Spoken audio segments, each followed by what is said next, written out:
Welcome to Leadership in Real Life, the podcast for leaders who are doing the work every day, not just talking about it.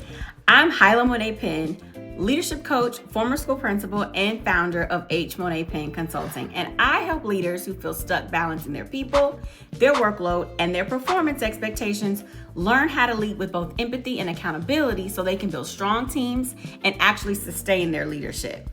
These leadership in real life moments are short, real, and practical because leadership doesn't happen in theory.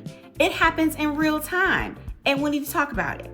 So if you're ready to lead with more clarity, more confidence, and a lot less overwhelm, let's get into it. So you're not overwhelmed solely because you have too much to do. That's not the only reason why you're overwhelmed. You're overwhelmed because you're carrying too much into next week. And most leaders don't even realize that's what's actually happening. I want you to think about how you typically end your week. You've got unfinished decisions, deadlines looming next week, and you didn't make as much progress on completing the task, emails you didn't respond to, conversations you're avoiding, and priorities that were never fully clear. And then to add to that, you've got a couple other things happening at the same time.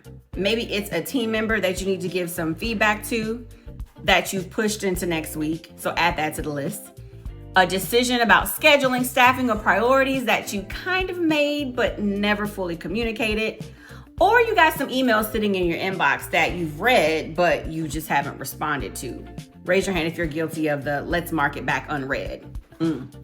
Maybe there's a meeting that ended without clear next steps, and you have meeting agendas that need to be set for the next week to send out to your team that you haven't even started on.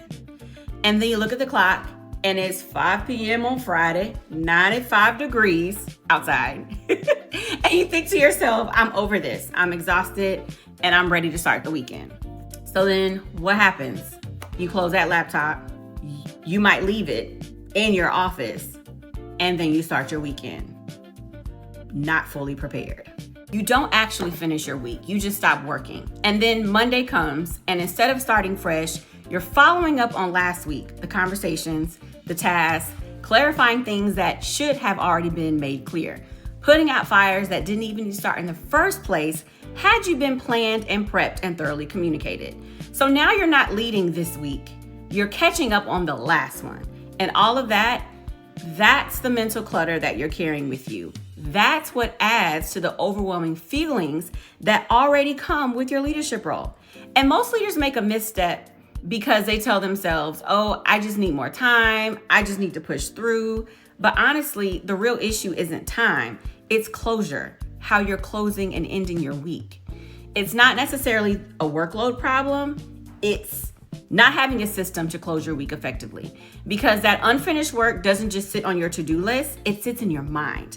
It shows up when you're trying to focus on something new, but you keep thinking about the conversation you didn't have. It shows up when your team keeps coming back to you because they weren't clear on what you actually decided. It shows up when you feel irritated or short because your team is doing something wrong, but because you're mentally overloaded, their questions are annoying you. That's the mental clutter. And let's not even think about the weekend. That's what's draining your energy because you're thinking about the work that you have to do on Monday. It's clouding your thinking, keeping you stuck in constant reaction mode. And this is exactly why balanced leadership matters. Strong leadership isn't just about how you start your week. It's about how you actually finish it.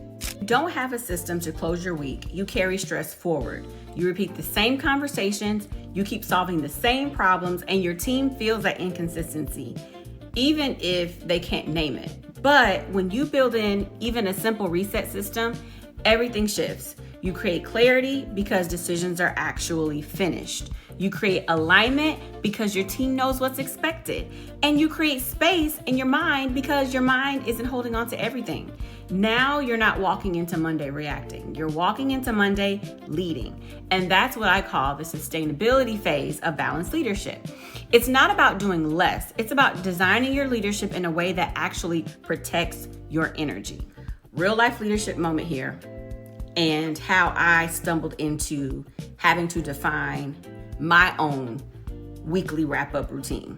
So I don't know if you all have been following me for too long, but if you have followed me for a minute, you know that I am a sports mom. When I'm not working, when I'm not on a date night with my husband, when I'm not at some family gathering, I'm usually at somebody's cheer competition or game. And when my daughter was in grade school, she did competitive cheerleading from kindergarten till she graduated from high school. And from December until April, it was competition season. So think practices 2 times a week, practice on Sunday, and I'm shutting down my day, loading up, and taking her straight to practice. On Fridays, it was imperative for me to have a way to be able to jump into cheer mom mode for the weekend, but then be able to jump right back into principal mode come Monday. And let me tell you, let me be very honest with you. Many weekends, I was literally leaving work, jumping on somebody's plane to a competition, and then jumping back on a plane super early Monday morning at the crack of dawn and flying straight into the office. I had to have a way to end my week effectively, be able to lock into cheer mom mode, and then jump right back into principal mode effectively. So I had to build a system.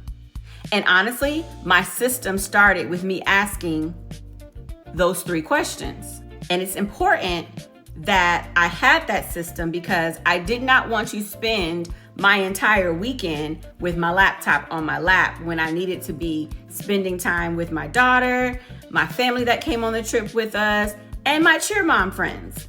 But there wasn't gonna be a way for me to do that if I did not develop a system for me to keep myself organized in my week effectively and then start the upcoming week with purpose and intention. And it took me a couple of times of not closing my week effectively and then jumping into the next week and I'm all over the place. That only needed to happen but a few times before I was like, wait a minute, we got to do something different. And so it's really important to have a system so you can use your weekend time as your time and not spend the whole weekend doing work so then you can lead your Monday with intentionality. That's going to cause burnout too because you're not really taking a break. You're not giving yourself time to fully disconnect from your work for a moment. And that disconnection is positive. I don't care what anybody says. You need a break from work. You do. So the system is important. The system matters. So let's jump into what this system needs to look like.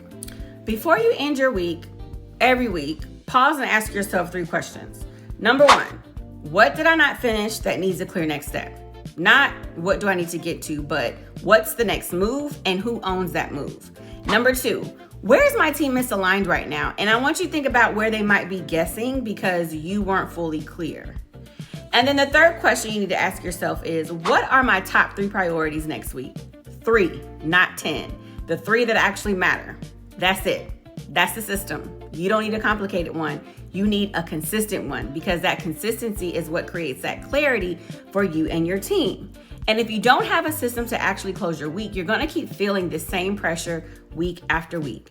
So if you want to take your system a step further, download my weekly wrap-up routine on my website and start leading your week with clarity instead of chaos. Or quite simply, you can comment clarity below and I'll send it directly to you.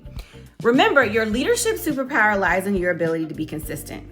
And you got to have systems in place for you and your team's consistency. Think about that.